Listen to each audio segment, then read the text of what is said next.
W lesie można spacerować latem, jak i zimą. Latem będzie otaczać nas bujna roślinność. Zimą zaś bezlistne drzewa odkryją dla nas miejsca wcześniej niedostępne. Może uda nam się spotkać jakieś zwierzę. Zachęcamy, by przed wejściem do lasu poznać na przykład, jakie rośliny możemy tam spotkać.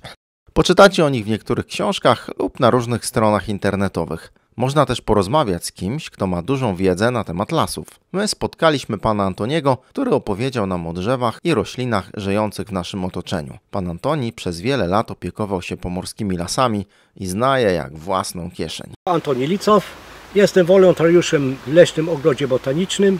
Jestem leśnikiem praktycznie od urodzenia. Przez 45 lat zajmowałem się urządzaniem lasu. Gospodarka leśna to jest przede wszystkim hodowla lasu, ochrona i ekologia. Właściwie w tej chwili to jest ekologia na czele, żeby jednak te stany lasów utrzymać, żeby poprawiać te lasy, i żeby chronić te lasy. Las to jest jak społeczeństwo. Muszą być i stare drzewa, bardzo stare drzewa, młode drzewa, średnie drzewa, malutkie drzewa, uprawy. To jest tak jak społeczeństwo. Muszą być niemowlaki, dzieci, młodzież, średnie pokolenie, tego jest najwięcej i tak samo jest w lasach, nie? No i te starsze pokolenie, nie?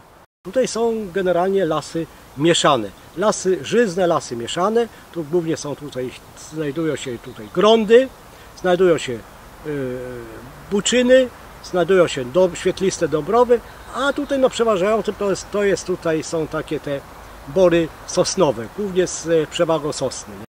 Im dalej na południe ten udział sosny się zwiększa i tak już na przykład pod Kościerzynę to już są same właściwie bory sosnowe. Ale tu przewaga, gdzie się znajdujemy, to jest zdecydowana przewaga lasów mieszanych. Pan Antoni wyjaśnił nam, na czym polega gospodarka leśna i jakie rodzaje siedlisk leśnych możemy u nas spotkać. Wiemy też, że drzewa żyją podobnie jak my, ludzie. Możemy powiedzieć, że tworzą własne rodziny, w których znajdują się dziadkowie, rodzice i dzieci. Posłuchajcie zatem, jakie rodziny, czyli gatunki, możemy spotkać w lesie. Przed nami widzimy drzewostan sosnowy, trochę mieszany, ale głównie w 80-90% to jest sosna. Sosna, który jest najpospolitszym gatunkiem w naszym kraju i najpospolitszym gatunkiem na Kaszubach.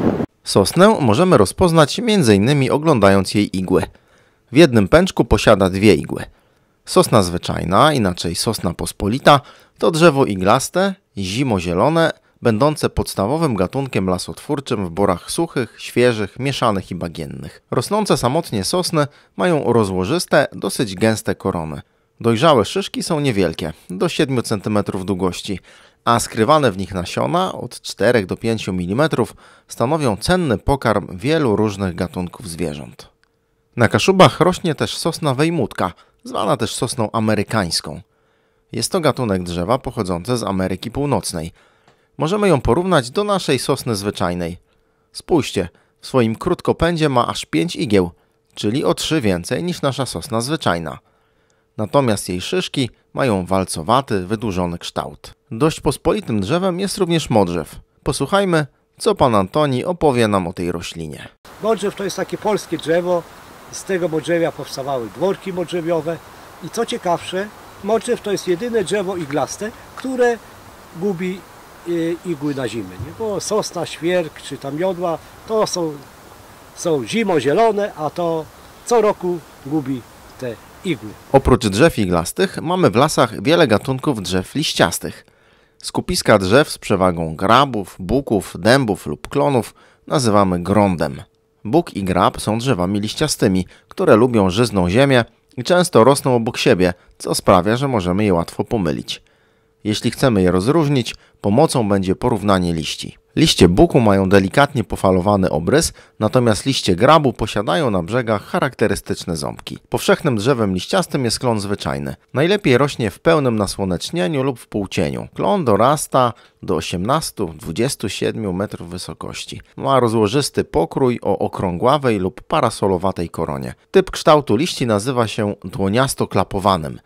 Liście, osadzone na długim i cienkim ogonku, Są 5 lub rzadziej 7-klapowane z ostrymi wierzchołkami. W lasach spotykamy też lipę. W Polsce uprawianych jest około 20 gatunków lipy, ale w stanie dzikim występują tylko lipa drobnolistna i szerokolistna. Oba gatunki różnią się między sobą m.in. wielkością liści. Spójrzcie, jak wygląda liść lipy szerokolistnej. Oprócz drzew warto znać też inne rośliny rosnące w lasach. Największe jezioro na terenie powiatu wejherowskiego nazywa się Żarnowieckie. W jego pobliżu rośnie dużo roślin, jakie nazywamy żarnowcami. Są to krzewy mające nawet do 3 metrów wysokości. Ich kwiaty są złocisto-żółte, a na gałązkach pojawia się wiele drobnych zielonych listków. Spotkacie je zwłaszcza na piaszczystych, suchych zboczach, na skraju lasów i blisko dróg. Kwitną w maju i czerwcu. W lasach i na skraju lasów spotykamy różne rodzaje paproci. Na przykład w lasach mieszanych rośnie paprotka lub nerecznica samcza. W lesie znajdziemy też poziomki i jeżyny.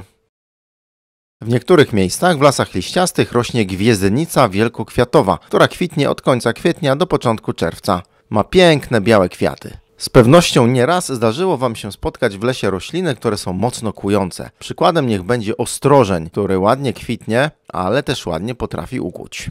Na koniec posłuchajmy, z jakimi zagrożeniami spotykają się leśne rośliny, a szczególnie drzewa. Drzewo świerkowe, takie duże, które zamiało 25 metrów, zostało one całkowicie zniszczone żerem kornika drukarza. No, to jest taki typowy kornik dla świerka.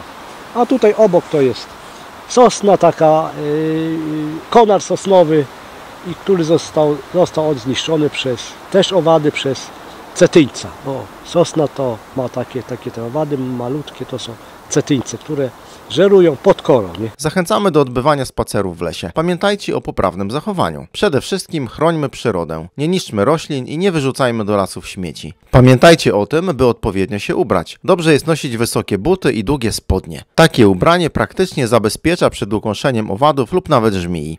Można korzystać na przykład z wyznaczonych ścieżek, na których z pewnością jest bezpiecznie.